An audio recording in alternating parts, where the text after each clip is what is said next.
하나님 말씀 신명기 22장 9절에서 11절 말씀을 보겠습니다. 구약 성경 295쪽입니다. 내 포도원에 두 종자를 섞어 뿌리지 말라. 그리하면 네가 뿌린 씨의 열매와 포도원의 소산이 다 빼앗김이 될까 하노라. 너는 소와 나귀를 결의하여 갈지 말며 양털과 배실로 섞어 짠 것을 입지 말지니라. 아멘. 포도원 농사를 지을 때 포도와 포도나무 사이에 아니면 포도밭 가운데 다른 씨를 뿌리지 말라. 이렇게 명하십니다. 이렇게 명하시는 것은 율법이죠. 가나안 땅에서는 이러한 농사법이 당연했을지도 모릅니다. 아니면 애굽에서도 마찬가지죠. 지력을 회복하기 위해서 포도원에 다른 씨를 뿌리면 빨리 지력에 문제가 생기지 않느냐, 땅에 영양분이 문제가 생기지 않느냐, 그렇게 생각해서 말씀하시는 것이 아니에요. 우리들이 잘 아시다시피 가나안 땅을 정탐했을 때 그곳은 젖과 꿀이 흐르는 땅이었습니다. 그들에게는 율법도 없었고 성막도 없었고 여호와 하나님을 믿는 것이 아니라 우상을 섬기면서 그들이 탐욕을 부리는 대로 농사를 지었던 겁니다. 그럼에도 불구하고 그곳은 젖과 꿀이 흐르는 땅이 된 거예요. 즉 포도원에 다른 신을 뿌렸는데 소출이 많은 겁니다. 땅을 효율적으로 이용하는 겁니다. 하나님께서 이러한 율법을 이스라엘에게 주시기 전에 차라리 이 가나안 땅의 농사법이라든지 아니면 애굽의 농사법이 이러한 방식으로 농사를 지을 때 포도의 소출도 없고 다른 씨의 수확도 없게 하셨다면 이런 율법 자체가 필요가 없겠죠. 그러나 이스라엘 백성들은 거룩한 백성입니다. 거룩한 백성과 심판받을 백성의 그 차이점을 말씀을 하시는 거예요. 만일 포도원에 다른 씨를 뿌렸는데 가나안 땅 사람이죠. 그 사람들의 그 소출이 문제가 발생한다면 약속의 땅에 들어간 이스라엘 자손들이 율법을 지킬까요? 안 지킬까요? 안 지키죠. 왜? 율법대로 포도원 사이에 씨를 뿌리지 않은 것이 아니라 뿌리니까 그 밭의 소출이 포도뿐만 아니라 다른 것도 더 많이 수확을 하는 겁니다. 그걸 보기 때문에 과연 이스라엘 백성들이 이러한 율법을 지키겠느냐 라는 거에 비교를 하는 겁니다. 저쪽이 달리 말하면 이방인들이 이렇게 했을 경우에 소출이 적다면 당연히 율법을 지키겠죠. 그런데 하나님께서 이스라엘 백성들이 약속의 땅에 들어갔을 때는 그 땅은 이전의 농사법과 다른 방식이 작동이 되는 거예요. 이전에는 포도원에 다른 씨를 뿌려도 소출이 많았어요. 그런데 오히려 이스라엘 백성들이 약속의 땅에 들어갔을 때는 포도원 사이에 다른 씨를 뿌리면 포도나무의 결실도 없을 뿐만 아니라 다른 씨의 결실도 없다라고 말씀하시는 겁니다. 참으로 땅이 신비롭죠. 이스라엘 백성이 아닌 사람이 그 땅에 농사를 지을 때는 아무런 문제가 없어요. 그런데 이스라엘 백성들이 그 땅에 들어가서 농사를 지을 때는 이러한 문제가 발생한다는 겁니다. 그리고 두 번째, 소와 나귀를 결의하여 갈지 말며 소와 나귀를 한 멍에를 씌워서 밭을 갈지 말라는 말씀입니다. 이것도 율법이에요. 우리가 한번 잘 생각해 봅시다. 소와 나귀를 두 마리를 한꺼번에 이 멍에를 메워서 밭을 갈 때 효율성이 떨어지면 그렇게 하겠습니까? 지금 또 아랍에서는 이렇게 밭을 간대요. 인간은 효과가 없으면요 그 일을 안 합니다. 앞서 나온 것도 마찬가지죠. 포도나무와 그 사이에 다른 씨를 뿌렸을 때 포도 소출이 줄어들고 그 가운데 뿌린 씨의 그 수확도 문제가 있다면 그렇게 하지 않습니다. 그게 인간이죠. 그게 과학이잖아요. 수십 년, 수백 년, 수천 년 동안 축적한 방식이거든요. 소와 나귀를 결의하여 갈지 말라는 것은 율법입니다. 이스라엘은 그렇게 하지 말라는 거예요. 구별되었기 때문에 그래요. 거룩하기 때문에 그렇습니다. 왜 그렇게 해야 되느냐라고 하면 나중에 고린도 후서에서 사도 바울이 이것을 흔히 말하는 알레고리 방식으로 풀어버리는데 영적 의미죠. 이방인과 같이 멍에를 매지 말라. 이렇게 믿지 않는 자와 함께 멍에를 매지 말라. 이렇게 적용을 하고 있는데 그것은 조금 이따가 살펴보고 약속의 땅에 이스라엘 백성이 들어가기 전에는 소와 나귀를 함께 결의를 하여서 밭을 갈아도 소출이 많았어요. 그러나 이스라엘 백성들은 약속의 자손들은 그렇게 할 경우에는 하나님께서 그 땅을 저주하시겠다라는 것이 하나님의 원칙입니다. 율법을 듣는 사람들은요 상당히 곤욕스러워요. 우리들이 잘 아시다시피 땅은 땅의 법칙이 있잖아요. 자연 법칙이 있잖아요. 이 이방인들은 그냥 그 자연 법칙에 따라서 자연 법칙도 이 법칙이 아니지만 어쨌든 그러한 법칙을 따라서 농사를 지어도 소출이 많고 전혀 문제가 없는데 이스라엘만큼은 하나님께서 율법을 주셔서 소와 나귀를 결의하여 갈게 될 경우에는 하나님께서 그 땅에 소산을 주시지 않겠다라고 말씀을 합니다. 그 다음 말씀은 양털과 배실로 섞어 짠 것을 입지 말지니. 이것도 마찬가지죠. 효용성이잖아요. 양털과 배실을 이렇게 날실과 이렇게 짜서 입었을 때 불편하거나 따뜻하지 않거나 춥거나 하면 아무도 이렇게 하지 않아요.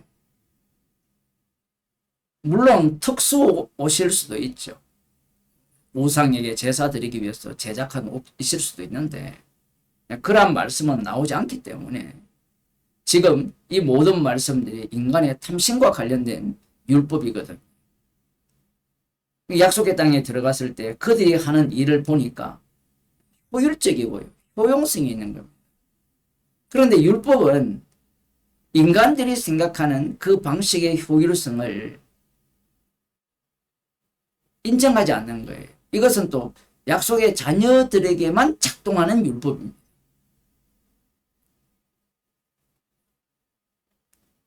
약속의 땅에 들어갔을 때 이 양털과 배실로 섞어 짠 것을 입은 모습을 볼 거 아니에요.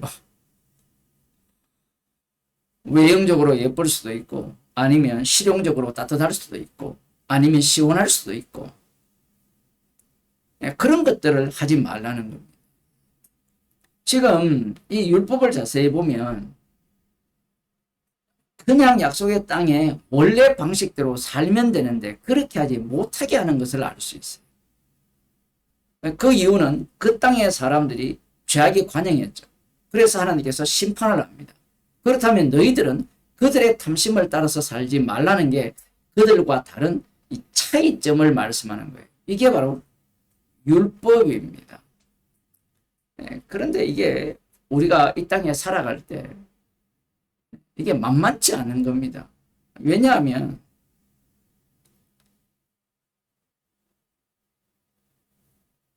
주변의 이방 나라들은 이렇게 살아도 잘 먹고 잘 살아요. 심지어는 더 잘 사는 나라들이 있거든요. 그러면 이런 율법을 지키겠습니까? 안 지켜요. 지킬 이유가 없죠.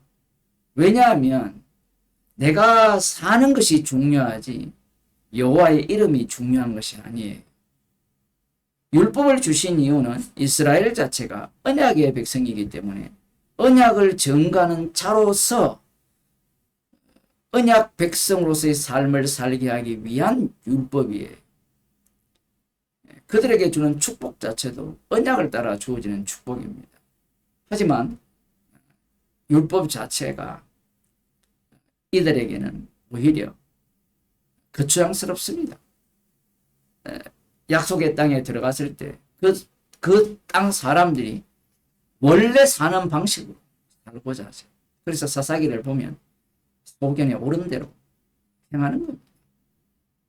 예수님께서 십자가에 못 박혀 죽으셨죠.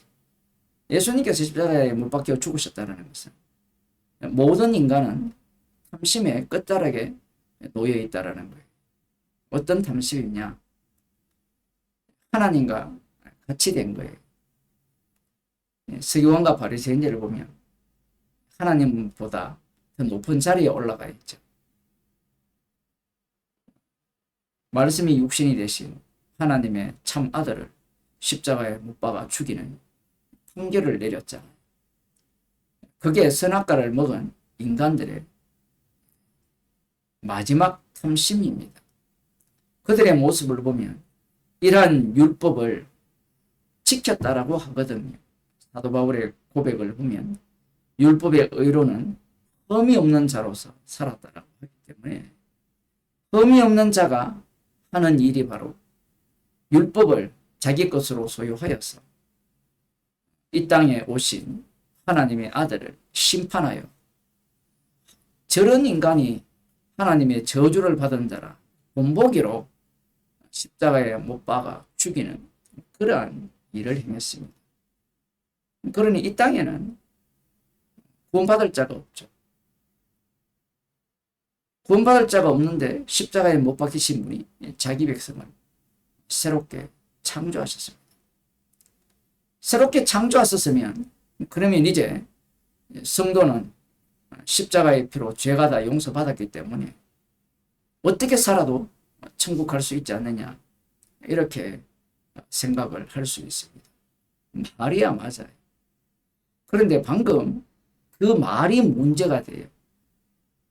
십자가를 무엇을 위한 십자가로 보느냐라고 하면 자기 구원을 위한 십자가라고 하죠.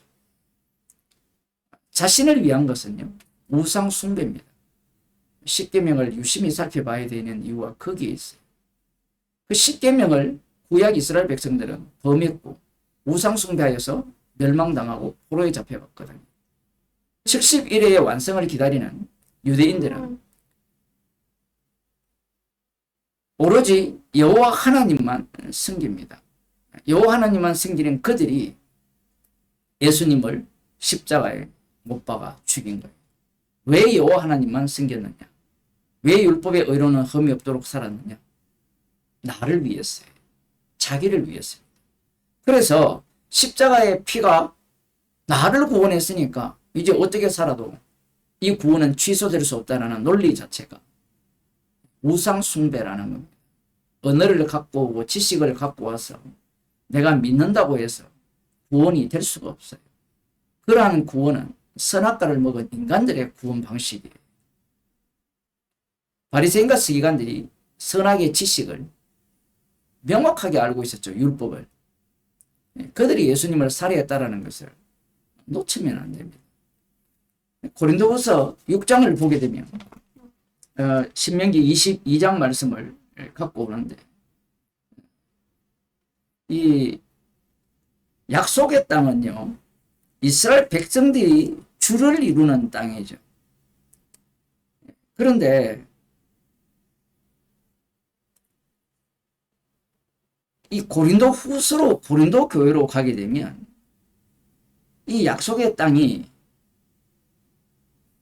아니라 이방인들이 사는 지역이죠. 그곳에 이제 성도들이 이렇게 생겨나게 되는데 그들이 그곳에서 어떻게 살아가느냐 거기에 대한 말씀을 합니다.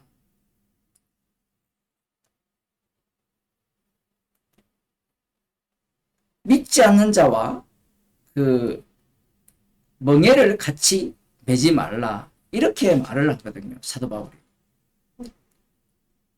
왜 이렇게 사도 바울이 말을 하는가? 벨리알과 하나님과 어찌 조화를 이루는가? 이렇게 말을 하면 오늘을 사는 우리들에게는 상당히 부담스러운 정도가 아니라 그러면 우리가 뭐 먹고 삽니까? 이제 이런 어떤 반발이 튀어나오죠. 믿지 않는 자와 동업을 하지 말라. 그들과 사귀지 말라는 얘기는 아니에요. 믿지 않는 자와 동업을 하지 않으면 어떻게 사느냐? 사람들의 관심은 역시나 다를까? 어떻게 먹고 사느냐에 관심이 있죠. 그런데 오늘날 한국 사회 같은 경우에는 먹고 마시고 입는 것이 문제입니까? 아니죠. 탐심이잖아요.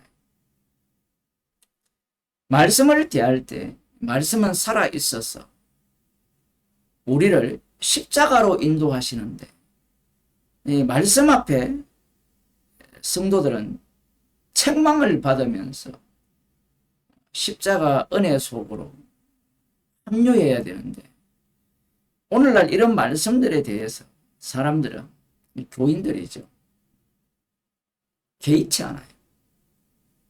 돈 버는 게 최고지. 우리는 민수기 22장이 구약에 있고 이 구약을 그대로 갖고 와서 사도 바울이 지금 믿지 않는 자와 멍에를 같이 하지 말라 이렇게 얘기를 하니까 이 본문을 우습게 여기죠. 왜냐하면 십자가의 피가 다 용서했으니까 이런 것은 자범죄에 불과하다. 이렇게 못 살더라도 괜찮다. 천국 간다. 이렇게 가르칩니다. 그러니까 말씀을 자기 마음대로 경중을 따지는 거죠. 어떤 것은 중히 여기고 어떤 것은 가볍게 여기고 모든 말씀이 십자가에서 피 흘리신 주님을 증거하고 있는데 이러한 사람들은 십자가가 밝게 보이는 것이 아니라 불쾌한 말씀들이니까 이건 뭐 애를 쓰다가 다 할 수 없으니까 못 지켜도 천국 갈 거야. 이렇게 목사가 조장을 하고 교인들도 그런 걸 원해요. 그러나 모든 말씀들은 십자가를 증거하기 때문에 이 말씀 앞에서 성도는 쪼개져야 됩니다. 야곱이 이스라엘이 되었듯이 성도는 십자가 앞에서 죄인으로 드러나야 돼요. 쪼개져야 쪼개지는 그 지점에 십자가를 자랑하는 그 고백이 나올 거 아니에요.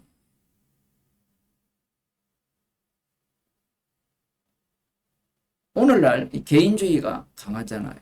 나를 건드리지 말라는 게 오늘날 목사가 되었던 교인이 되었대. 그래서 말씀이라는 것이 나를 위한 말씀으로 다 바뀌어버린 겁니다.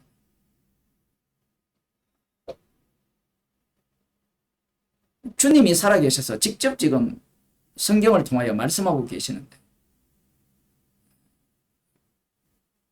말씀 앞에서 성령에 의해서 책망은 받지 않고 무시하죠. 너는 말해라. 나는 내 길 가겠다. 그러한 오만과 교만을 보이는 시대가 이 시대입니다. 심지어 고린도 교회 안에 이러한 자들이 있죠. 복음을 안 들은 자들이 아니에요. 오리지널 십자가 복음을 들었죠. 그러하기에 이런 자들이 등장을 하는 거예요. 십자가 복음을 십자가에서 다 이루신 이 완성의 복음이 나를 위한 나의 구원을 위한 이 땅에서 나의 행복을 위한 다른 복음으로 꽂히게 하는 그러한 유혹들이 작동을 하고 있는 그곳에 사도 바울은 다시 그들을 쪼개면서 십자가만을 자랑하는 현장으로 만드는 겁니다. 기도하겠습니다. 하나님 아버지, 어쩔 수 없지 않습니까? 라는 변명을 하는 자들이 아니라 상한 심령이 되게 하시고 우리를 쪼개어 주셔서 십자가만 자랑하는 주의 백성이 되게 하옵소서. 예수님 이름으로 기도드립니다.